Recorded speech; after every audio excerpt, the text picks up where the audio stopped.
Hi friends, இன்னைக்குள்ள tip வந்து நம்ம ஸ்டோன் எப்படி ஒட்டலாங்கிறத பார்க்கலாம். இப்போ பாருங்க, இப்போ நமக்கு ஒரு இடத்துல இப்படி சர்க்கிள் ஷேப்ல இப்படி நமக்கு ஸ்டோன் ஒட்டணும் வைங்களா. நம்ம வந்து அதுக்கு வந்து இந்த மாதிரி ஃபுல்லா இப்படி சர்க்கிள் போட்டுறக்கூடாது. அதுக்கு பதிலா பாருங்க இந்த மாதிரி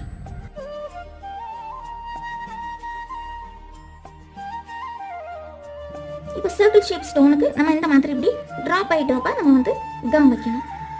வச்சுட்டு இந்த மாதிரி இப்படி ஒட்டணும். பாருங்க இந்த மாதிரி ஒரேடி எப்படி கம் வச்சுட்டு ஒட்டுறதோட இப்படி ஒட்டினா பார்க்கறதுக்கு நீட்டாக இருக்கும். ரொம்ப வெளியில் கம்மாலாம் இருக்காது. இது லீஃப் ஷேப் ஸ்டோனோ அல்லது ட்ராப் ஷேப் ஸ்டோனாக இருந்தால் அதுக்கு நம்ம இந்த மாதிரி இப்படி லைன்ஸ் வைக்கலாம். இந்த மாதிரி இப்படி லைன்ஸ் வச்சு நம்ம வந்து ஸ்டோன் ஓட்டலாம்.